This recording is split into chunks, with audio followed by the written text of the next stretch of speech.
It's good to see you again. We had dinner last night. I told you, you sat next to my wife, you were so captivating, I was worried she liked you more than she likes me now. I don't know. But thank you very much for being so gracious.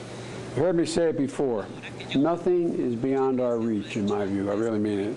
When Mexico and the United States stand together and work together as we've been doing. We see in our security cooperation, we're working side by side to combat arms trafficking, to tackle organized crime, and to address the opioid epidemic, and including fentanyl, which, when we talk privately, I want to tell you about my great conversation with Xi Jinping on that issue. And in our economic cooperation, we're growing our economies from the bottom up and the middle out. So not just the wealthy benefit, but all our citizens benefit from our economic growth. And we see it in our work to strengthen supply chains, including through the America's Partnership for Economic Prosperity. And we've been cooperating there as well. And we see it in our cooperation to address historic levels of migration. And I want to thank you, Mr. President, and your team, I really mean it, for the cooperation and your leadership in taking on this challenge. I know it's not easy. Together, we're taking a balanced approach that lies at the heart of the Los Angeles Declaration on Migration and Protection, and we and 19 other nations have signed on to that agreement. So it includes enforcing our borders, increasing reparations, and opening a historic number of legal pathways for migrants. So I want to thank you again. All the things that are of consequence to us, I couldn't have a better partner than you. Thank you.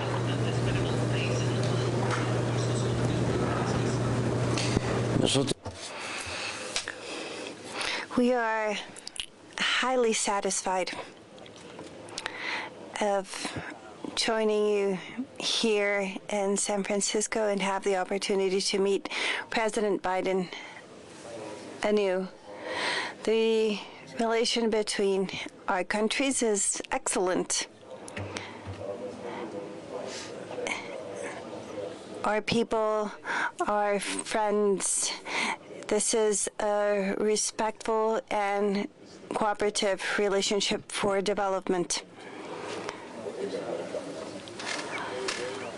In recent years, basically due to this great relationship we have with our neighboring and brother country, we are commercial partners. We are the main trade partners in the world, which is outstanding.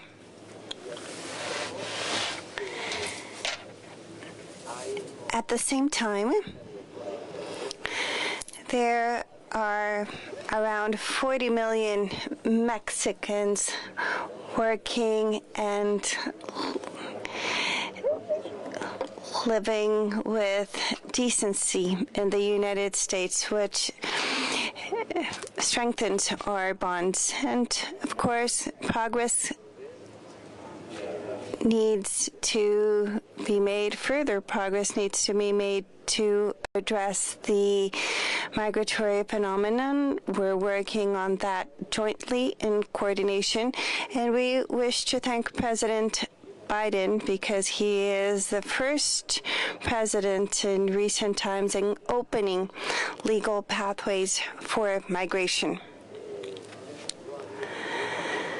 In the past, there were no possibilities for people who needed to come to the United States. There were no legal possibilities open, and it is President Biden who opened up this possibility upon a request placed by Central America and the Caribbean countries. They file the petition, and after an assessment is made, they are allowed to enter the United States, which means that they no longer have to cross our country with all the suffering and risks such endeavor poses. It's a humane way to address the migratory phenomenon. And I would also like to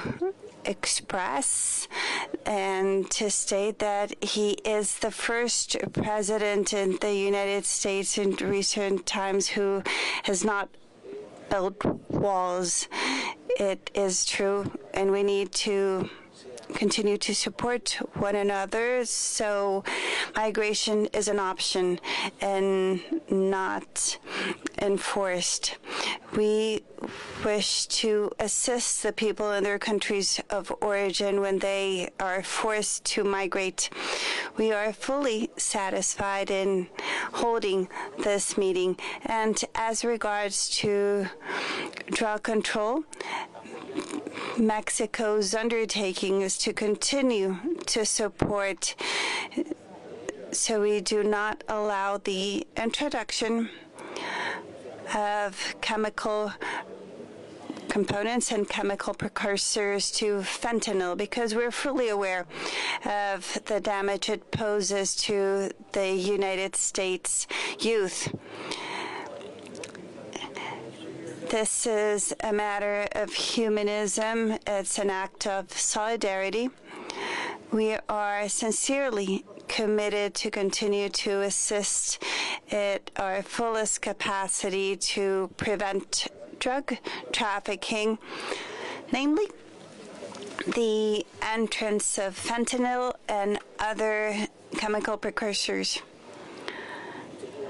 I'm pretty certain that we will continue to evolve our good relationship, and I would like to also take this opportunity to greet our paisanos, the Mexican migrants who are living and making a life and working in the United States. Around 40 million people who have made the United States their second home, their second country.